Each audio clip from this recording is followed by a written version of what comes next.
Olá, muito bom dia para você, muito bom dia para todo mundo. Tá começando mais uma semana e nós estamos juntos a partir de agora no seu AB1, também com muita informação e muita prestação de serviço. Hoje é segunda-feira, dia 11 de agosto. São 11 horas e 50 minutos e nós vamos juntos pela telinha da TV Asa Branca, pelo G1 Caruaru e região e também pelo Globoplay. Para começar, vamos ver como é que está o clima aqui em Caruaru. A previsão do tempo está dizendo que o dia deve ser de sol com muitas nuvens, hein? E períodos de céu nublado a parcialmente nublado. À noite deve ser de muitas nuvens também aqui na cidade. Agora a temperatura está marcando 26 graus e a mínima deve ficar ali na casa dos 19, pessoal. Ao vivo com a gente tem Fábio Gomes e Priscila Martins. Fábio chega com os principais assuntos do nosso portal nesse início de semana. E, infelizmente, tem registros da violência aqui na região. Teve duplo homicídio em Bezerros. Não é isso, Fábio? Bom dia para você. É isso mesmo, amigo. Bom dia para você, bom dia para todo mundo que acompanha a gente aqui nesse AB1 de segunda-feira. Infelizmente, um crime de morte, registrado no município de Bezerros ontem pela manhã. Essas vítimas foram 2 homens que foram encontrados pela polícia militar amarrados e com diversos ferimentos provocados por disparos de arma de fogo. A polícia disse que investiga esse caso e daqui a pouquinho eu volto trazendo outros detalhes, Almir. Ok, Fábio. Priscila vai falar sobre a Lei Maria da Penha, que há quase 20 anos tem sido fundamental no enfrentamento à violência contra a mulher. Bom dia para você, Priscila. Oi, Almi, bom dia para você, bom dia, Fábio e todos os nossos telespectadores. Isso mesmo, quase 20 anos construindo aí uma história sólida de compromisso com a saúde da mulher, com respeito aos direitos humanos. E a gente vai falar sobre isso porque a Lei Maria da Penha, gente, identifica os tipos de violência, ela tem ganhado força e tem sim se concretizado, tem sim tido efeito. A gente vai falar sobre isso e você vai conhecer um pouco mais da lei e de que maneira usufruí-la para o bem, é claro, da comunidade, seu, de alguém que você conhece. Daqui a pouquinho a gente conversa mais sobre esse assunto. Informações importantíssimas nesse AB1 que está só começando. E a gente vai falar sobre a preocupação dos moradores de Garanhuns também, hein? Com os registros de roubos e de furtos que têm acontecido na cidade.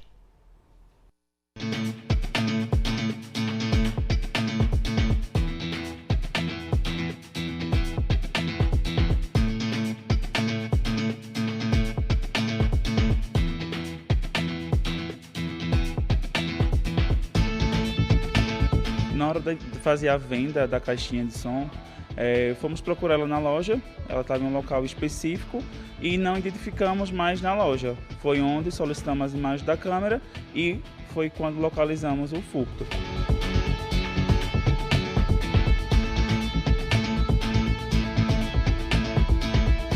Atenção, né? A gente tem que ter atenção hoje em dia com o uso do aparelho celular. Nós ficamos desatentos porque a gente está prestando atenção ao aparelho nas conversas e a gente tem que ter muita cautela, né, quando vai estacionar o veículo, quando transitando na rua também, né, para evitar que esses indivíduos criminosos se aproveitem dessa oportunidade da desatenção da vítima e cometam o delito.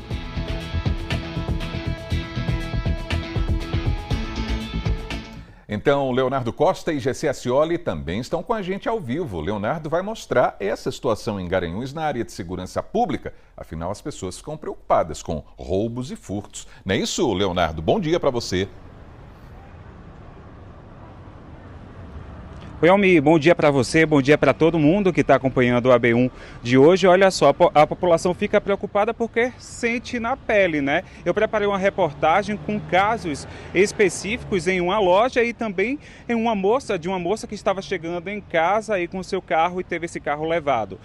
Só no início deste ano, entre janeiro e julho deste ano, já foram 196 ocorrências de furtos e roubos aqui no município, uma redução de um pouco mais de 30% em relação ao mesmo período do ano passado. Mas isso ainda preocupa, porque, como eu falei, a população tem sentido na pele. Daqui a pouco eu volto para chamar essa reportagem que tem orientações da polícia, tem também os dados aí da SDS e esses casos aí para a população e para quem está assistindo a gente entender o que é que está acontecendo aqui em Garanhuns, Almi. Muito bem, Leonardo, muito bem. Gessé vai trazer notícia boa para quem está em busca de uma oportunidade no mercado de trabalho. Tem as vagas do AB Emprego e tem direito trabalhista também. Por exemplo, vamos falar sobre o que diz a lei para o trabalhador de carteira assinada. Não é isso, Gessé? Bom dia. É isso mesmo, Almir. Bom dia para você, bom dia para quem está nos acompanhando no AB1 desta segunda-feira. Um bom início de semana para todo mundo e a gente vai trazer as vagas, né? São quase 200 vagas aqui em nossa região, a gente vai trazer daqui a pouco detalhadamente e falar também sobre os direitos e deveres do trabalhador CLT, a tão falada CLT. A gente vai trazer os destaques daqui a pouquinho também sobre esse assunto. Tem muita notícia boa, eu já adianto para você sobre empregabilidade, viu, Almir? Isso, também tem notícia boa nesse AB1. Valeu, Gessé e Leonardo, até daqui a pouquinho. Agora a gente vai para o intervalo e em instantes a gente vai falar sobre os problemas em alguns trechos da Via Parque aqui em Caruaru, hein? Um equipamento importante, mas que precisa de melhorias de acordo com os moradores em alguns locais, ó. Olha, essa imagem aí já diz muito, né não? Todos os detalhes daqui a pouquinho no seu AB1 que está só começando, 11h56 agora.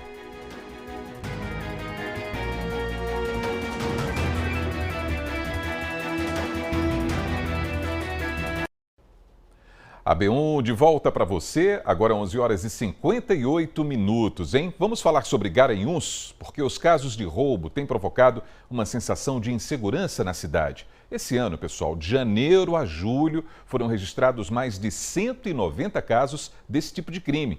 Então, sobre esse assunto, a gente vai conversar com Leonardo Costa ao vivo, porque, claro, os moradores e os comerciantes estão bem preocupados, né, Leonardo? Uma boa tarde para você. Oi, Almir, boa tarde para você, boa tarde para todo mundo que está acompanhando a gente na AB1 de hoje. Para ser mais específico, 196 casos aí de crimes violentos contra o patrimônio, entram aí furtos e roubos. A gente vai acompanhar daqui a pouquinho uma reportagem, duas situações, uma em uma loja e outra situação de uma mulher que estava chegando à noite em casa. E o que preocupa a população por aqui é que esses criminosos não têm mais horário específico para atuar, viu? De dia à noite, inclusive a situação da loja foi durante o dia, no horário de almoço, quando os funcionários estavam tranquilos ali em horário de almoço, o fluxo dentro da loja estava menor, aí uma mulher se aproveitou e levou um equipamento, uma caixa de som avaliada em quase R$3.000. Mas essa situação preocupa muito a população, apesar de ter uma redução aí de um pouco mais de 30%, 31,5% em relação ao mesmo período do ano passado, justamente porque a gente está em julho, em agosto, mas o número já é bastante alto. Por exemplo, no ano passado, em todo o ano foram 450 ocorrências e agora, até julho, a gente já tem quase 200 ocorrências. A população aí, o comércio tem reforçado o esquema de segurança, né? As câmeras dentro da loja, as portas fechadas sempre nos mesmos horários. A população que vai ao centro sempre aproveita para ir naquele horário que tem maior fluxo para evitar estar sozinho ali no fim da tarde, no fim do dia. E também aí os moradores ficam mais atentos quando vão estacionar, quando chegam em casa e também sempre acompanhados. Agora a gente vai acompanhar essa reportagem que eu preparei porque tem os dados da Secretaria de Defesa Social e orientações também da Polícia Civil. Era 1h03 da tarde.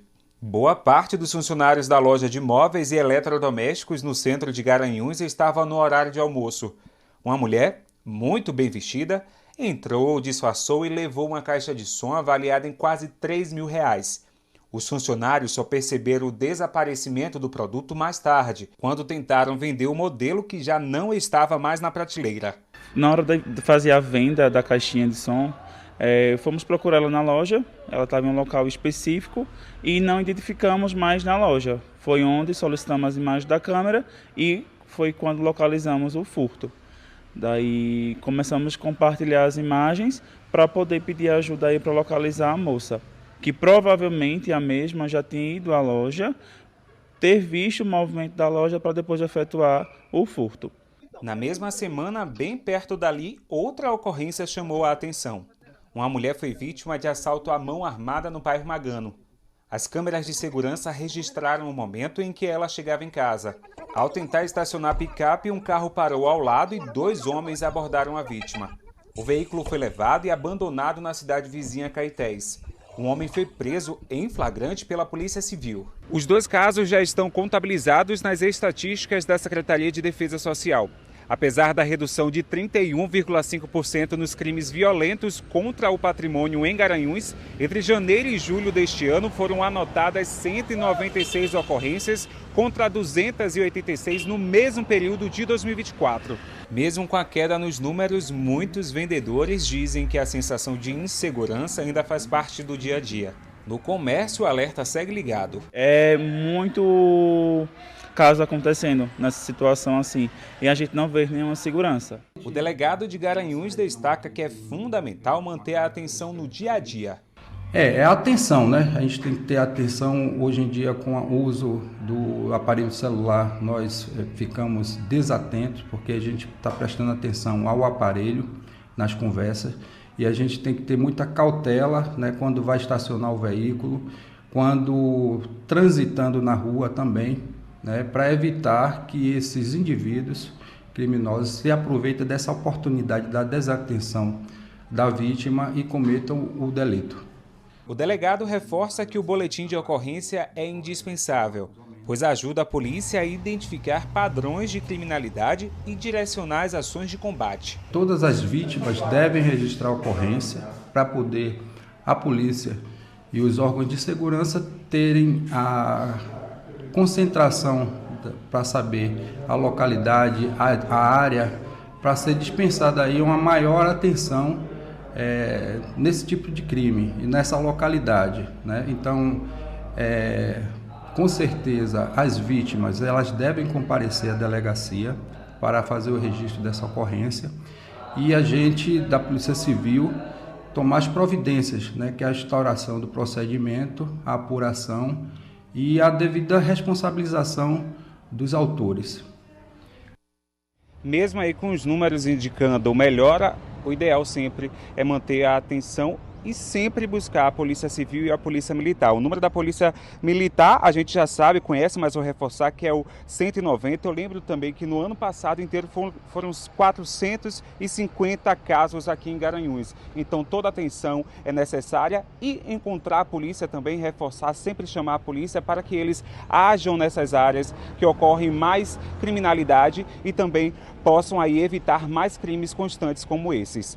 No primeiro semestre, aí até julho, 196 casos e a gente quer e pede também atenção à população para que esses números reduzam aí para a gente encerrar este ano de 2025 com um número positivo. Almi.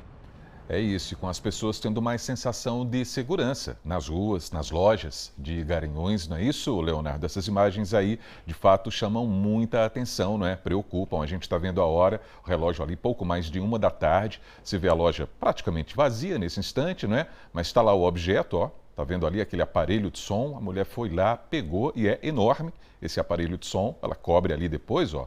Parece uma sacola, né? E vai embora. Difícil essa situação, de fato, né? Além também dessa situação do carro, né? Da mulher ter chegado ali aparentemente na casa dela e aí ser surpreendida pelos assaltantes desse jeito, né? As pessoas precisam de sensação de segurança, por isso que a gente vai continuar acompanhando também essa situação. Quase 200 casos registrados até julho. É muito, né, gente? É muito. Então, Leonardo, muito obrigado pelas informações e um bom trabalho para você. E esse mês, pessoal, é comemorado mais um aniversário da Lei Maria da Penha, hein? Um instrumento muito importante para coibir a violência doméstica e familiar contra a mulher. Então, sobre esse assunto, a gente vai conversar ao vivo também com Priscila Martins. Priscila, uma boa tarde para você. Oi, Almi, boa tarde para você, boa tarde para todo mundo. Gente, a Lei Maria da Penha, né, que tem tido tanta eficácia.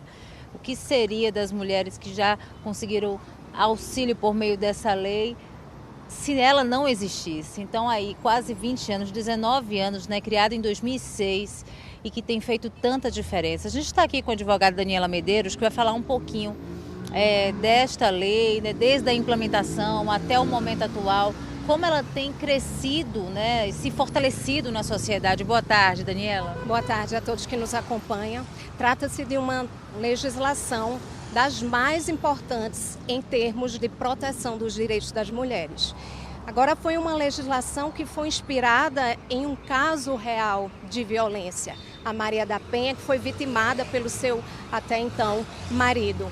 Então, para essa lei se materializar, foi todo um caminho percorrido de muita luta, de resistência da Maria da Penha, de movimentos sociais, até a condenação do Brasil na Corte Interamericana de Direitos Humanos. E aí, quando a gente pensa nessa lei, é preciso falar que lei é essa. Você conhece, sabe que é uma lei de proteção ao direito da mulher, mas é muito mais do que isso. É, por exemplo, a identificação e reconhecimento dos tipos de violência, né, Daniela? Isso mesmo. A Lei Maria da Penha ela vai identificar ali no seu artigo 7º 5 tipos de violência: violência física, psicológica, patrimonial, moral e sexual. Então, é uma lei que traz visibilidade a essas violências que antes aconteciam onde? No privado. E aí ninguém falava. Aquelas velhas histórias de que briga de marido e mulher, ninguém mete a colher. Então, a Maria da Penha, a lei vem trazer visibilidade e dizer não.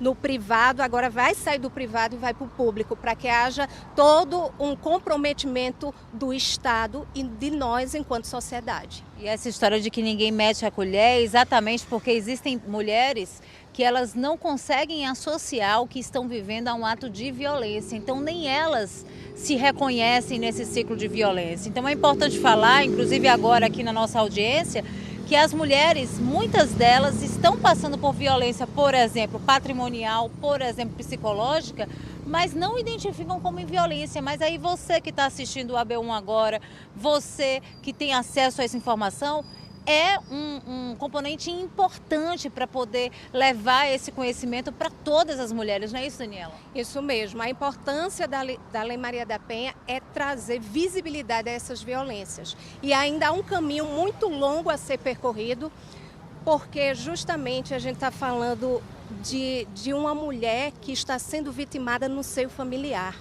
Então, são relações familiares e, às vezes, as pessoas desconhecidamente acham que é muito fácil para a mulher sair do seu âmbito doméstico e, por exemplo, ir numa delegacia denunciar o pai dos seus filhos. Então, são amarras que ainda existem, mas que a gente está trilhando esse caminho para superar. Uma das conquistas e vitórias dessa lei é a medida protetiva, porque a medida protetiva hoje ela é de urgência, emergência.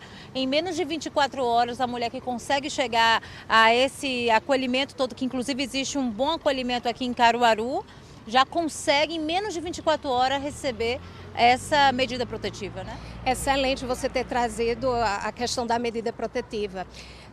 Foi divulgado agora no Fórum Brasileiro de Segurança Pública os dados do anuário. E nós observamos que houve um aumento nos casos de feminicídio, mas que os feminicídios que aumentaram, a grande maioria não tinha medida protetiva deferida. Ou seja, a medida protetiva ela tem surtido efeito e o feminicídio é a última instância do ciclo de violência. Então, se na primeira agressão física, se na primeira agressão verbal, você vai e denuncia e tem uma protetiva, há uma grande chance dessa protetiva te resguardar para lá, no final, você não ser vítima de um feminicídio. Muito obrigada por essas informações. A Lei Maria da Penha salva vidas. A gente precisa disseminar cada vez mais essa informação. Almir, eu volto contigo no estúdio, daqui a pouquinho a gente conversa mais. Ok, temos outros assuntos importantes também aqui no AB1, assim como é importante falar nesse combate à violência contra a mulher. Muito obrigado, viu, Priscila? Agora a gente vai para a redação. Fábio Gomes está chegando e entre os assuntos vai falar sobre a violência na região, a violência em Bezerros. Teve um duplo homicídio por lá. Não é isso, Fábio? Boa tarde para você. Teve sim, Almir. Boa tarde para você, para todo mundo que acompanha a gente aqui no AB1. Foi isso mesmo, né? Esses corpos desses homens foram encontrados ontem pela manhã na zona rural do município, em um sítio conhecido, numa zona rural conhecida como Sítio Fazendinha. E ele foi encontrado por moradores que estavam passando pelo local e acabaram acionando a polícia militar. Os policiais, quando chegaram, identificaram que essas vítimas elas estavam amarradas e o corpo delas estava com diversos ferimentos provocados por arma de fogo. Até a última atualização da nossa reportagem, a identidade desses homens não foi divulgada, não foi confirmada e a Polícia Civil informou que segue investigando esse caso. Esse caso foi registrado como duplo homicídio na 20ª Delegacia de Polícia Civil aqui de Caruaru e o inquérito policial foi instaurado para apurar a motivação e também identificar a autoria desse crime. Almir. E claro que a gente segue acompanhando essas investigações junto à polícia, não é, Fábio? Para a gente mudar de assunto, falar sobre coisa boa também, estou vendo que no G1 tem informações sobre concursos e seleções. Tem sim, Almi. Toda segunda-feira é pauta aqui no nosso G1, informações sobre oportunidades para o pessoal que está buscando. E a gente traz essa matéria porque 127 vagas estão disponíveis no estado através de concursos e seleções públicas. Essas oportunidades abrangem vários cargos de nível superior, médio, fundamental e os salários podem ultrapassar os R$13 mil. 100 dessas vagas são destinadas para docentes com ou sem pós-graduação no IFPE. Das oportunidades atuais, os salários são os mais atrativos, podendo ultrapassar os R$13 mil. Já em Bezerros, outra cidade aqui da nossa área de cobertura, tem oportunidade para a Câmara Municipal com salários que passam os R$3 mil e exige aí o nível fundamental para poder concorrer a essas oportunidades. O edital de cada uma dessas oportunidades, desses concursos e seleções, está disponível no G1, Almi. Então, Fábio, já que você falou a respeito dessas oportunidades, esses concursos e seleções, fala sobre esse concurso para o UFPE também? Tem também concurso para o UFPE, Almi. A Universidade Federal de Pernambuco divulgou, através do Diário Oficial da União, a abertura de 52 vagas para os professores, com salários que variam entre os R$ 6.180,86 e podem chegar até os R$ 13.200. Essas inscrições elas poderão ser feitas até o dia 20 de agosto, a partir do dia 20 de agosto e até o dia 18 de setembro, e o edital está disponível através do Diário Oficial da União, acessando da nossa reportagem aqui no G1, o leitor pode clicar na parte vermelha do texto que leva direto para esse edital, e aí a gente destrincha aqui todas as oportunidades, porque tem vagas para o campo de Caruaru, Vitória de Santo Antão e de Bezerros. Todas essas oportunidades e núcleos, onde os profissionais vão atuar, está disponível acessando aqui o nosso portal, Almi. Muito bem, Fábio, muito bem. Muito obrigado, então, pelos destaques de hoje do G1, nessa edição do AB1 que abre a semana. Boa tarde para você e até amanhã. Boa tarde, Almi. Até amanhã. Valeu, Fábio. Agora, meio-dia, 14 minutos, vamos seguindo, vamos de comunidade agora. Então vamos para o José Carlos de Oliveira aqui em Caruaru, hein? Moradores entraram em contato com a nossa redação pelo nosso WhatsApp 991988212 para falar sobre os problemas que têm tirado do sossego de quem vive por lá. Então Joel Almeida está ao vivo e vai dizer o que é que está acontecendo agora. Joel, boa tarde para você. Oi, Almir, boa tarde para você, boa tarde também para você que segue com a gente aqui no AB1. Essa é a rua Maria Tenório, bairro José Carlos de Oliveira. Os moradores reclamam aqui de 3 problemas que eles estão enfrentando. Um está aí, ó, na sua tela já de cara, que vocês estão vendo, esse esgoto que escorre há 5 anos, de acordo com quem mora aqui. Outro problema também muito visível é a falta de calçamento. Além do saneamento básico, quem mora aqui sofre com a falta de calçamento. E outro, mais ali, ó, a quantidade de lixo. De acordo com os moradores, a coleta seletiva ela é deficitária, só acontece 2 vezes por semana em locais pontuais aqui da rua. Deixa eu conversar aqui com o Fabrício, com o pessoal que está aqui esperando a gente, que convidou a gente para participar do ao vivo. Fabrício, tudo bem? Boa tarde. Primeiro, o que é que vocês vêm sofrendo aqui com todos esses 3 problemas? É um verdadeiro descaso, com a população, pois essa fedentina prejudica os moradores aqui, crianças que a gente tem dificulta para levar à escola, momentos de chuva, alaga tudo aqui, então fica dificultoso para a gente estar se locomovendo pela rua. Então é a falta do saneamento básico, que é o básico para a gente morador, que ainda não temos. Pois é, o próprio nome já diz, básico. E além disso, você estava explicando que a coleta seletiva ela só acontece 2 vezes por semana, mas em locais pontuais aqui da rua. O caminhão não passa por aqui, né? Muito difícil, não passa. Ele vem aqui, coleta aquele lixo, lá em cima, outro ponto de lixo, ele vai lá e faz a coleta, mas nas casas mesmo ele não passa para fazer a coleta, não. Então, dificulta a gente, morador, para estar acumulando lixo dentro de casa. Aí tem uns pontos que, infelizmente, vai ter que estar colocando, onde deveria estar sendo essa coleta diariamente. Pois é, e aqui ainda, Almir, é rota de ônibus. Nem dá para acreditar, né?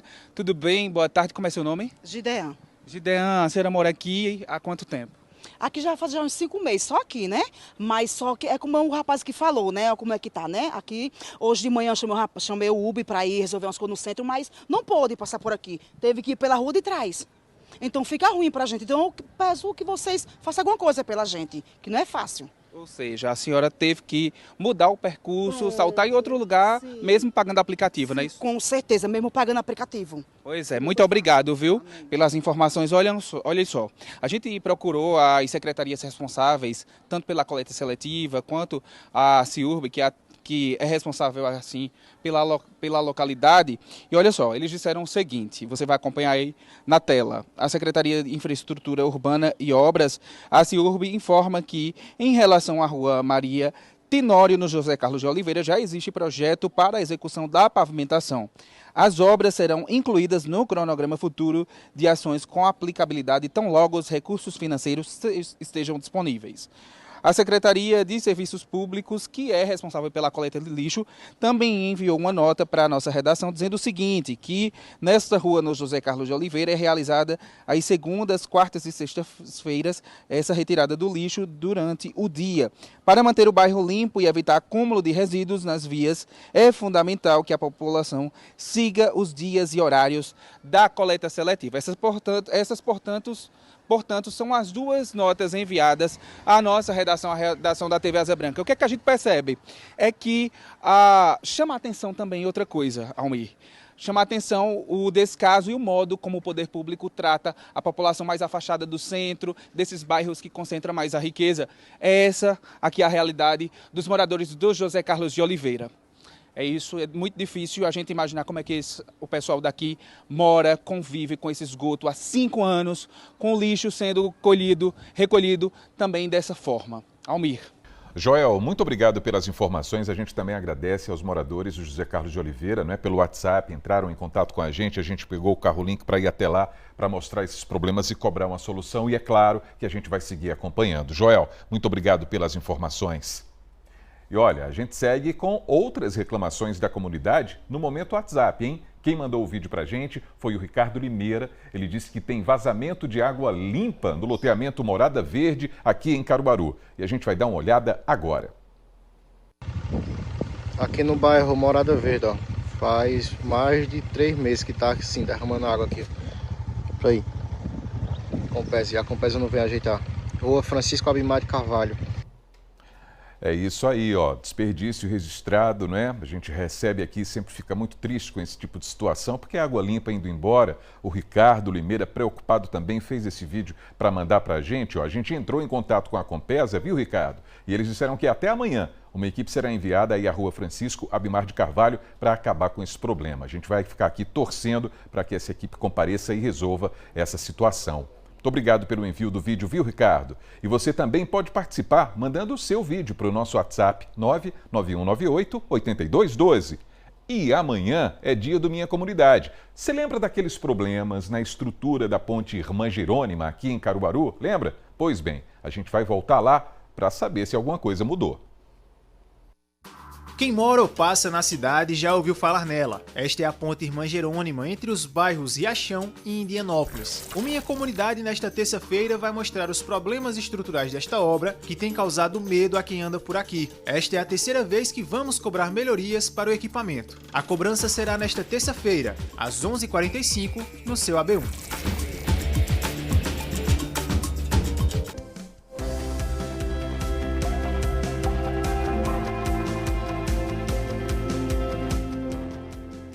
Muito bem, agora é meio-dia, 20 minutos, a Bem Emprego no ar. E agora a gente vai ficar sabendo quais são as oportunidades de trabalho que estão disponíveis para esse início de semana. Gessé Acioli tem todas essas informações ao vivo. Não é isso, Gessé? Boa tarde para você. Isso mesmo, Almir. Boa tarde para você, boa tarde para quem está nos acompanhando e quem está nessa expectativa aí de conseguir uma vaga no mercado de trabalho. A gente tem aí cerca de 200 vagas, né, disponíveis para hoje. Olha só, muitas oportunidades em várias áreas que a gente vai conferir agora as vagas aqui de Caruaru e também de Garanhuns. Em Caruaru são 5 vagas para agente de microcrédito, uma para artífice de manutenção, 6 vagas para atendente de lanchonete, uma para atendente de lojas, 7 vagas para auxiliar administrativo, 10 para auxiliar de armazenamento, 9 vagas para auxiliar de cozinha, 20 para auxiliar de linha de produção, uma vaga para auxiliar de pessoal, uma para auxiliar mecânico de refrigeração, 2 vagas para auxiliar operacional de logística, uma vaga para carpinteiro, uma para cozinheiro de restaurante, 4 para cozinheiro geral, 5 para cuidador de idosos, 1 para encarregado de estoque, 2 vagas para instalador de painéis, 2 para montador de vidros, 4 vagas para motorista de ônibus urbano, 1 para operador de caixa lotérico, 2 vagas para operador de empilhadeira, 1 para padeiro, 1 para pizzaiolo, 1 para soldador, 1 para técnico de edificações, 1 para técnico em atendente de vendas e 1 também para técnico em segurança do trabalho. As vagas exclusivas para pessoas com deficiência são 2 para repositor de mercadorias e 1 para servente de obras. Em Garanhuns tem vaga para auxiliar de escritório, 5 para auxiliar de logística, 4 para consultor de vendas, 2 vagas para eletricista, 1 para eletricista de instalações, 3 para montador, 5 para motorista de caminhão, 1 para pedreiro e 1 para soldador. As vagas exclusivas para pessoas com deficiência são 4 para auxiliar de logística. Pois é, tá aí as vagas de Caruaru e também de Garanhuns. A gente reforça que outras cidades aqui na nossa região também têm várias vagas. Por exemplo, Bezerros tem 40 vagas, destaque aí para as pessoas com deficiência, né? Aquelas vagas que são exclusivas para essas pessoas. Para auxiliar de linha de produção, tem cerca de 10 vagas. E aí, em Santa Cruz do Capibaribe, tem 27 vagas disponíveis e a função de recepcionista, com 5 vagas, é o destaque para este início de semana. A gente reforça que, para você que é aqui de Caruaru, se dirigir aqui à Casa do Trabalhador, que fica na Rua Floriano Peixoto, 194, você pode se dirigir até aqui sempre de segunda a sexta-feira, nesse horário de 8 às 5 da tarde, e aí traz seu documento, vem aqui e confere essas vagas. Quem está em casa quer acessar ali o site do cedep.pe.gov.br, acessa e confere também as vagas disponíveis para esse início de semana. Como disse, são quase 200 vagas, oportunidades para vários setores. A gente segue acompanhando e sempre trazendo essas vagas por aqui. Almir Villanova. Muito bem, Gessé Ascioli. Vamos aproveitar para falar sobre direito trabalhista, Gessé, porque, por exemplo, o trabalhador que tem carteira assinada e nos acompanha agora sabe que existem direitos que são reconhecidos por lei. É muito bom a gente deixar o trabalhador, a trabalhadora, né, de alguma forma, ciente desses direitos. Você vai trazer essas orientações agora, né, Gessé? Pois é, Almir, a gente sempre fala no termo CLT ou a carteira de trabalho, né, o pessoal que quer ter a carteira assinada, né, garantir aquela vaga de trabalho, existem vários direitos. Para isso a gente vai conversar agora com o Eugo Hilson, que é advogado trabalhista, e vai nos explicar um pouquinho esses direitos que o trabalhador tem a partir do momento que ele assina a tão sonhada CLT. Boa tarde, Eugo. Boa tarde a todos, boa tarde, Almir. De fato, a CTPS, né, a Carteira de Trabalho da Previdência Social, ela traz vários direitos para os trabalhadores. Inclusive, em uma futura demissão, seja justa causa, seguro-desemprego, o 13º, as férias e também em caso de acidente de trabalho, né? Em caso de acidente de trabalho, você está com a carteira registrada, que contribui para a Previdência, e aí você fica cobertado para ficar pela Previdência por conta que sua carteira está assinada. A gente sabe que, a partir do momento que assina a carteira, tem alguns deveres também que o trabalhador tem que ter para poder ter direito a essas questões no futuro, não tem nenhum problema. Perfeito, perfeito. Os deveres do trabalhador, no caso, é cumprir com as normas da empresa, né? Para que ele foi contratado, o contrato de trabalho que ele firma com a empresa vai ter os horários definidos, as funções a serem exercidas. Então, ele tem esse dever de cumprir com aquela contratação que se tem, para, em contrapartida, ele ter os seus direitos. E nesses direitos estão horas extras e também aquela famosa férias, né, que é importante o descanso merecido após um ano trabalhado. Exato, exato. E no contrato do trabalho ele vem bem especificado sobre essa situação do horário de trabalho e o que ultrapassar tem o direito às horas extras, né? E o período de férias. O período aquisitivo de férias, que ele vai ter de acordo com 12 meses de trabalho, né, para depois gozar o seu período de férias. A gente sabe que a CLT, a Carteira de Trabalho, tem essas funções todas, como a gente já trouxe, mas tem também algumas situações que o empregador não pode ultrapassar ali daqueles direitos do trabalhador para que não haja nenhum problema entre as partes. Isso, perfeito. Existe a limitação, né, pela CLT, a consolidação das leis trabalhistas. Então, existe uma limitação tanto para o empregado como para o empregador. O empregador não pode exigir mais de 8 horas diárias, né, exceto as horas extras, que são até 2 diárias, para não ultrapassar e não forçar muito e comprometer a saúde do trabalhador. E o trabalhador, de certa forma, ele não pode ter 2 vínculos que sejam incompatíveis na carteira de trabalho. Bem como o empregador também pode solicitar a exclusividade do trabalho. Então, ele não pode ter esses 2 vínculos. Hugo, muito obrigado pelas explicações de hoje. Está aí, se transformando em um trabalhador carteira assinada, a gente tem os nossos direitos, tem os nossos deveres, mas tudo certinho para que a gente possa estar caminhando bem no trabalho, Almir. Exatamente, Gessé, exatamente, hein? Daqui a pouquinho você está voltando porque tem mais AB Emprego, né? Então, até já. Vamos para o intervalo? No próximo bloco, a gente vai ver a situação de alguns trechos da Via Parque aqui em Caruaru. Ó. A população tem reclamado de problemas em relação à Via Parque e a gente vai trazer todos os detalhes daqui a pouquinho. E ainda, no AB Esporte, o Central quebra tabu e avança para a próxima fase do mata-mata pela Série D do Campeonato Brasileiro. Olha aí, ó, meio-dia, 27 minutos. Essa partida foi demais, hein? Emoção total e a gente volta já.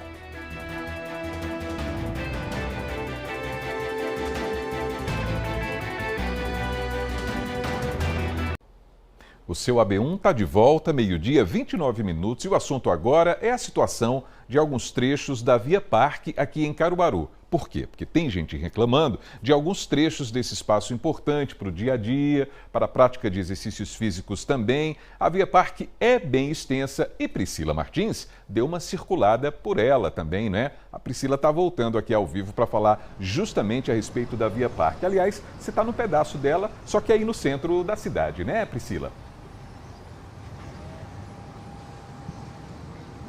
Isso, Almir. Boa tarde mais uma vez para você e para todo mundo. Estou num trecho da Via Parque, como você bem disse, no centro da cidade. E a gente sabe que os locais em que as pessoas mais sofrem não é no centro da cidade, são nos bairros mais afastados. Aqui, por exemplo, a Via Parque não tem do que se reclamar, porque você vê que tem lixo, né, local de colocar o lixo, tem arborização, tem planejamento. Os instrumentos aqui, os equipamentos estão bem conservados, afinal de contas as pessoas utilizam esse espaço sem nenhuma reclamação, né? Tem iluminação à noite, mas aí quando vai lá, por exemplo, para o trecho da Cidade Jardim, né? Outro trecho lá na Vila Kennedy, aí a situação já muda um pouco, já precisa de manutenção, precisa de requalificação do espaço e as pessoas têm se questionado, mas esse espaço não era para trazer qualidade de vida, por que em algumas situações está assim com muitos buracos, a gente encontrou muitos buracos e aí atrapalha bastante para quem está fazendo caminhada, por exemplo. Você vai ver aí alguns trechos na reportagem. Via Parque, este trecho é na Cidade Jardim, Avenida Cícero Araújo de Lima. O local, que deveria ser um espaço de livre acesso com arborização e lazer, está assim, inabitável. Repare nesta senhora. Ela tenta atravessar, poderia estar mais segura no trecho da linha férrea, onde foi construída uma via para pedestre, a Via Parque. Mas, com tanto mato, não dá. Enquanto os carros passam, ela tenta buscar uma chance para fazer a travessia.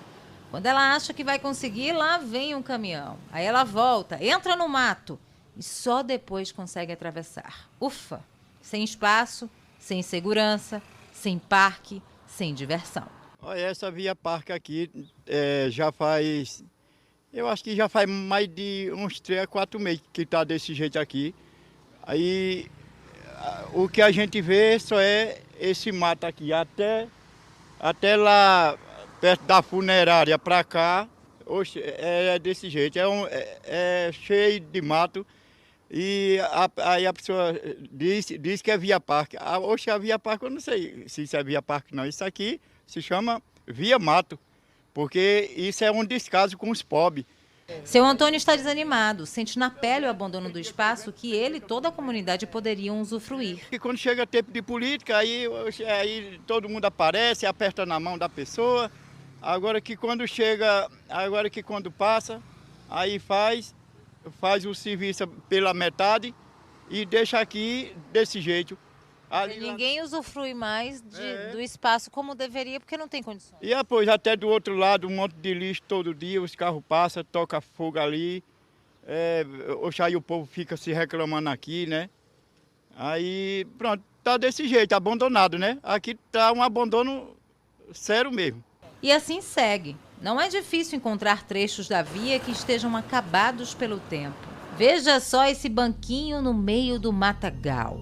Parece até filme de terror. Seguindo, chegamos no Riachão. Olha só isso. Essa lagoa formada por causa da buraqueira é na Rua Goiás.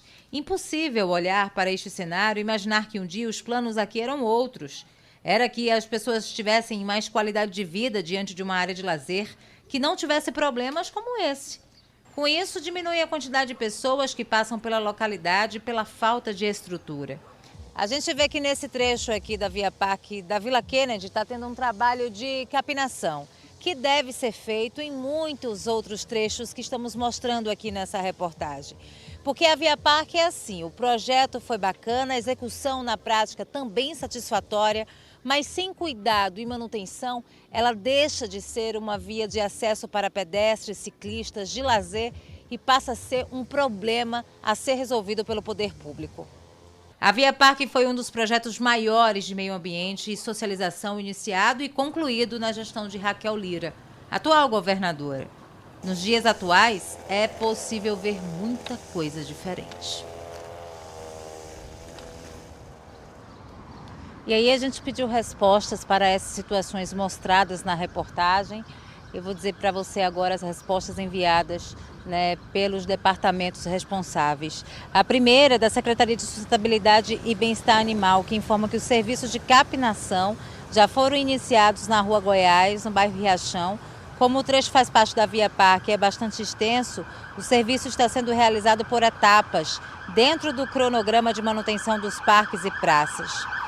A outra nota é referente também ao Departamento agora de Infraestrutura Urbana, que informou que em relação ao saneamento para a Rua Goiás, no bairro Riachão, é de responsabilidade da Compesa. Sobre o calçamento, uma equipe de projetos irá ao local fazer o levantamento das demandas e incluir o serviço no cronograma futuro de ações com aplicabilidade tão logo os recursos financeiros estejam disponíveis. Aí a gente quis saber, se a Compesa, já que disse que é de responsabilidade da Compesa, se a Compesa também enviou uma nota sobre a Rua Goiás. E a gente recebeu a nota da Compesa, que diz o seguinte: a Compesa esclarece que só opera uma parte da rede coletora de esgotos da Rua Goiás e que até amanhã enviará uma equipe local para avaliar a situação. Então a Prefeitura jogou para a Compesa e a Compesa mandou essa aí, dizendo que vai avaliar se esse trecho é de responsabilidade mesmo da Compesa para poder avaliar. Então, tá aí a última nota, é da Secretaria de Serviços Públicos, que informa que uma equipe será enviada ao local para verificar quais pontos estão sem iluminação para troca de lâmpada queimada. O prazo é de 24 horas. Tá aí todas as respostas, a gente vai seguir acompanhando e torcendo para que tudo isso seja solucionado, para que as pessoas continuem usufruindo do jeito que foi pensado a Via Parque. Almir, eu volto contigo e daqui a pouquinho a gente conversa novamente. Isso, continuaremos juntos, né, Priscila? E a gente vai seguir acompanhando mesmo essa situação da Via Parque. A Via Parque deve ser uma só, não é? Toda arrumadinha na cidade inteira. Não pode ser desse jeito que a gente está vendo aí, não é? Num determinado trecho e lá no centro da cidade tudo arrumadinho. Não dá, tem que uniformizar de fato esse equipamento tão importante aqui da cidade. Valeu, Priscila! E agora vamos para o AB Esporte. Vamos sim, eu tenho certeza que o torcedor da Patativa do Agreste estava esperando esse momento do AB1. Matheus Antunes está com a gente também. O Central quebrou um tabu na Série D do Brasileirão. Não tem nada ganho, claro, mas a partir de ontem já entrou para a história do Alvinegro. Hein, Matheus? Boa tarde para você. É isso, Almir. Boa tarde para você, boa tarde para todo mundo do outro lado da telinha. Torcida centralina, hoje está feliz da vida, sorrindo para todo mundo, que eu sei, né? Pessoal, o Central conseguiu um feito histórico, foram 16 anos de espera, mas passou de fato agora de um mata-mata da Série D, pode todo mundo ficar tranquilo e ver como são as coisas. Uma simples conquista transforma a esperança do sonho do acesso vivo para a terceira divisão. Vamos agora acompanhar os gols desse jogão que foi lá no Barretão, na cidade de Lagarto.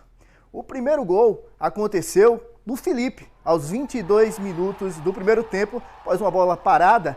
O zagueirão cabeceou para dentro do gol, abrindo o marcador nessa partida. Depois, Luiz Paulo empatou para a equipe da Patativa após uma cobrança de escanteio. Bolas paradas do Central é sempre um perigo. Então, o Central empatou o jogo e aí parecia dar uma esperança para o torcedor ali, mas o Central não tem nada definido, tem que ser na agonia. E aos 46 minutos do segundo tempo, isso aí acontece. O Lagarto faz 2-1 aos 46 minutos no acréscimo, o torcedor começou a bater o desespero, começou alguns até a passar mal, mas aí o Central foi guerreiro. Depois de uma bola, mais uma vez na área, o zagueirão Ítalo, capitão do Central, faz isso aí. Aos 51 minutos do segundo tempo, o Central empata e se classifica. O Ítalo, herói da partida, Leandro Senna comemorando aí com o pessoal. De fato, o Central merecidamente passou para as oitavas de final. E qual será, de fato, o destino da Patativa, Almir? Mas a gente vai saber agora, né? Como é que fica então o próximo desafio da Patativa do Agreste do nosso Alvinegro, Matheus? Exatamente, vamos conferir agora aqui o chaveamento no telão. Central vai enfrentar a equipe do Maranhão, o conhecido MAC, nas oitavas de final da Série D. O primeiro jogo é lá em São Luís, no estádio Castelão. A hora ainda está para definir, mas olha, notícia boa, dia 23, o jogo da eliminatória é aqui no Lacerdão. O Central, como tinha feito uma campanha melhor do que a equipe maranhense, tem a vantagem de decidir em casa, Almir. Exatamente. O torcedor já está com o coração acelerado desde já e é assim que tem que ser, né? Vamos seguir acompanhando. Agora é o seguinte, a gente sai da Série D, vai para a Série C, porque o Retrô segue sofrendo na luta contra o rebaixamento, hein, Matheus? A Fênix está conseguindo, não está conseguindo, na verdade, ressurgir. O Retrozinho está mal das pernas, perdeu mais uma e agora está muito complicado a vida da nossa Fênix na terceira divisão. Na Arena de Pernambuco, 1-0 para o São Bernardo. O gol também foi marcado nos acréscimos. A Chaporã, que saiu do banco de reservas para fazer isso aí. 46 minutos do segundo tempo, no apagar das luzes na Arena Pernambuco. O Retrô toma esse gol e, rapaz, a vida do Retrozinho tá difícil, tá complicada demais, Almir. Tá sofrida, viu, Matheus? Tá sofrida. Então aproveita e conte pra gente como é que tá a classificação aí da terceirona. Bom, depois de mais uma derrota do Retrô, vamos conferir aqui no telão. Tem um Náutico de Pernambuco que venceu lá fora a equipe do Londrina, lá na casa do Estádio do Café, lá em Londrina, e chegou à segunda colocação. Por outro lado, o nosso outro representante de Pernambuco, o Retrô, se afunda cada vez mais na vice-lanterna. E o destino, rapaz, está caminhando a passos largos para o rebaixamento. E o fantasma do rebaixamento começa a assolar o clube da Fênix, amigo. Tá difícil. A gente vai seguir acompanhando tudo. E para quem quer saber outras informações sobre o futebol, por exemplo, o que é que faz, Matheus? Bom, para quem quer saber, todo mundo já sabe, mas não custa nada repetir. Acessa lá o Caruaru e região, já sabe como fazer. QR Code aqui na tela, aponta o celular e vem ser feliz com a gente. Valeu, Almir.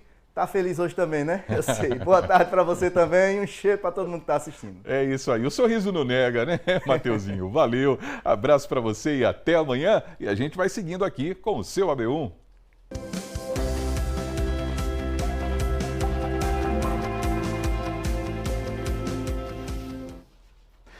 Então a gente volta a falar sobre o mercado de trabalho. O Gessé Ascioli continua ao vivo com a gente, vai trazer informações sobre cursos de qualificação profissional. E tem a ver aí com a Casa do Trabalhador, não tem, Gessé? Tem sim, Almir. Estamos aqui na Casa do Trabalhador, que inclusive só fazendo uma correção, eu disse que é a Rua Floriano Peixoto, 174, mas na verdade é 147, funciona de segunda a sexta-feira, sempre nos horários das 8 da manhã às 5 da tarde. E por falar em Casa do Trabalhador e qualificação profissional, eu estou aqui com uma pessoa que sempre nos recebe muito bem, a anfitriã da Casa do Trabalhador, a coordenadora aqui da Casa do Trabalhador em Caruaru, a Cláudia Sotero, que vai conversar conosco agora sobre o Qualifica PE. São mais de 20 mil vagas, oportunidades aí para o pessoal se qualificar. Não é isso, Cláudia? Uma boa tarde. Isso, boa tarde, Gessé, boa tarde a todos. Para a gente é uma grande alegria, né? O governo do estado vem oferecendo 21 mil vagas para todo o Pernambuco, vagas para o âmbito com aulas presenciais e também para a área de empreendedorismo, tá? Temos hoje 9.900 vagas para indústria, comércio e serviços e 11 mil para aquelas pessoas que querem iniciar com o seu empreendimento. Então, assim, é uma oportunidade para aquelas pessoas que querem se qualificar, porque hoje aqui na Casa do Trabalhador temos mais de 130 vagas, tá, esperando por vocês, aqui na Rua Floriano Peixoto, como você falou. Então, assim, é muito importante também, e o governo do estado pensa muito também na qualificação dessas pessoas. A gente tem sofrido bastante em relação à qualificação profissional para algumas áreas. E como a gente sabe que a vocação do Estado exige vagas específicas para trabalho em diversos segmentos, aqui não é diferente no nosso Agreste, que é tão empreendedor. Então, naturalmente, foi feito um estudo pensando nessas pessoas, na qualificação dessas pessoas nessas áreas específicas. Exatamente. Esse estudo foi feito, né, junto com a Secretaria da SEDEP, analisando cada município.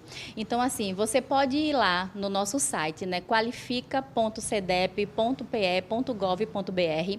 Você vai colocar o seu município e lá vai ter as vagas disponíveis de acordo com aquele estudo que fizeram, né, para essas vagas. Então, só para reforçar, onde é que o pessoal pode ter mais informações? No site, tá, da SEDEP, que é o qualifica.cedep.com.br. Não, desculpa. É qualifica.cedep.pe.com.br. Então, você pode ir lá, fazer a sua inscrição, pegar mais informações e também te convido a vir aqui na Casa do Trabalhador, na Rua Floriano Peixoto, 147, para também ver qual é a vaga que vai se encaixar. Você já faz a ponte com os cursos que estão disponíveis, então não perde essa oportunidade que o governo do estado está oferecendo para você, tá? Cláudia, muito obrigado pelas explanações sobre o Qualifica PE, tá aí, oportunidades. E chegando aqui na Casa do Trabalhador, eu digo por experiência própria, o pessoal tem sempre um bom auxílio, é sempre bem auxiliado para conseguir essa vaga na qual se enquadra melhor, viu, Almir? É isso aí, sempre bom a gente trazer essas oportunidades aqui no AB1, não é? Valeu, viu, Gessé? Bom trabalho para você. Vamos para o intervalo? Daqui a pouquinho a gente vai conferir uma reportagem especial sobre o Dia do Estudante, hein? Que é comemorado hoje. O seu AB1 volta já, 12h, 45 minutos agora.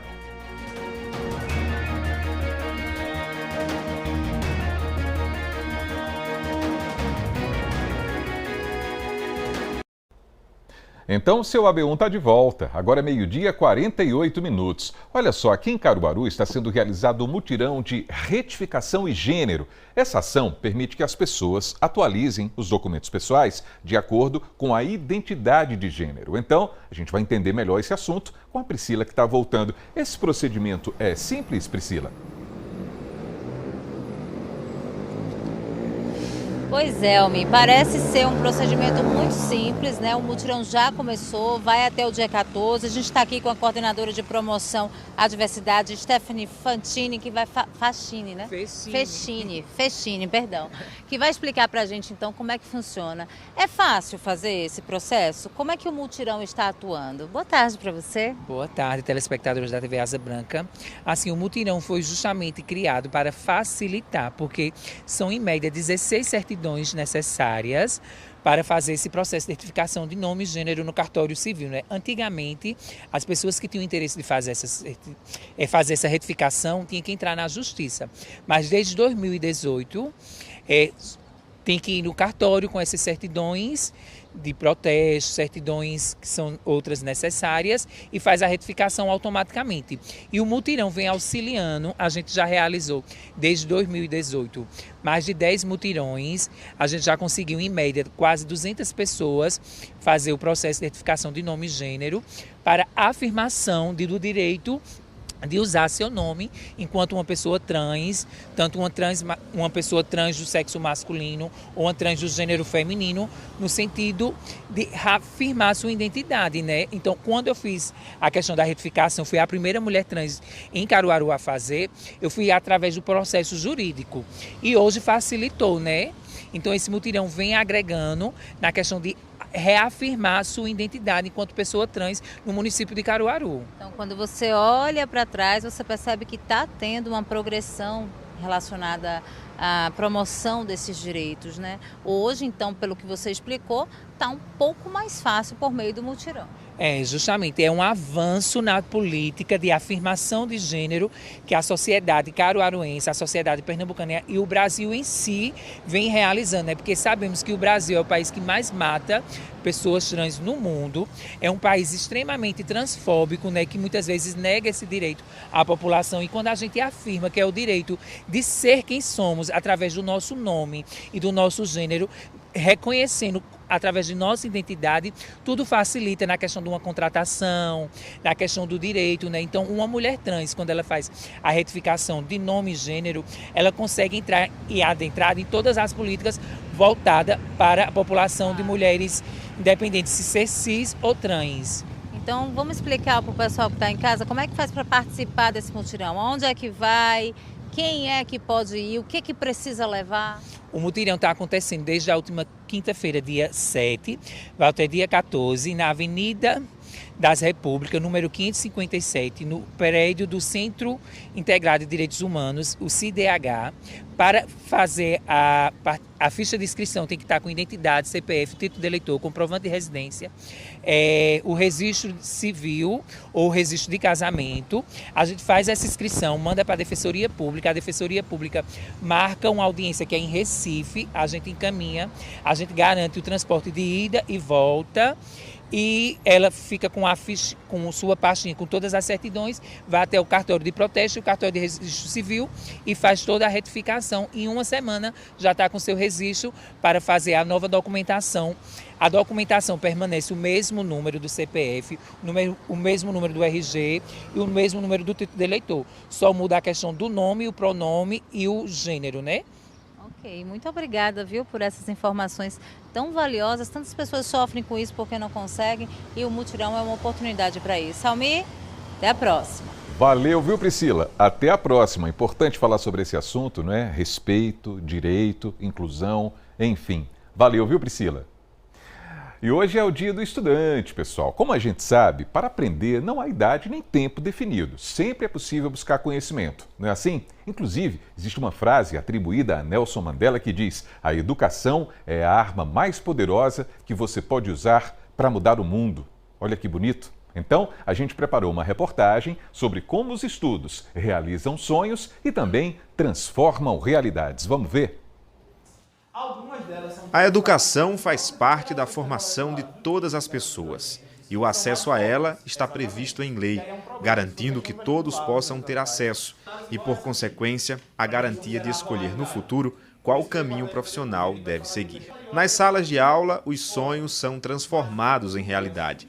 Basta perguntar para cada um destes o que desejam para o futuro. Muitos são os exemplos e que precisam de um esforço particular de cada um para se tornar realidade. Arthur Garcês é estudante do ensino médio e conta como tem sido a sua rotina diária para conciliar a vida diária com os estudos. Quando a gente chega da escola, a gente tem essa facilidade, principalmente dos cursos online, que a tecnologia ela nos oferece. Como a modalidade de ensino que Arthur está inserido é de tempo integral, boa parte do dia ele passa na escola. E com isso precisou criar uma estratégia junto aos colegas para aproveitar o tempo e reforçar os estudos.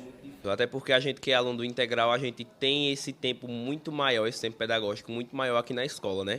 Então são 45 horas por semana, se a gente não utilizar esse tempo da forma que ele tem que ser utilizado, acaba que a gente não consegue aproveitar tudo aquilo que ele pode nos oferecer, né? Então, acho que a gente conseguir integrar essa preparação para vestibular e para o ensino superior dentro dessas 45 horas, a gente consegue ter um aproveitamento muito melhor e até um descanso maior também, enfim, no restante do dia. Esse é o ambiente natural de uma sala de aula repleta de estudantes no cotidiano diário de uma vida assim como a de Arthur. Estudantes de uma faixa etária da vida natural estudantil. Mas existe um fenômeno no Brasil que tem mudado essa realidade, de pessoas de outras idades voltando para a sala de aula para a realização dos sonhos. Exemplo de Andréia, que acabou de terminar os estudos após mais de 20 anos longe das salas de aula. Foi um tempo muito intenso, né, em que eu precisei viver, mas sempre as pessoas me pediam, né, para volta, e eu nunca dizia que não, porque eu ficava pensando que nunca iria conseguir, né? Eu achava que eu nunca iria conseguir porque era muita coisa para mim, por fato de cuidar de ter 3 crianças, de precisar dar atenção às minhas crianças, o serviço de casa, a minha vida missionária. Então, eu achava que se eu fosse estudar seria uma coisa a mais e que eu não queria conseguir. E também uma das coisas que me impedia de voltar era a vergonha, porque como fazia já 26 anos que eu tinha parado, então eu dizia, como é que eu vou voltar? Eu acho que eu não vou saber de nada, eu vou ter vergonha e tudinho.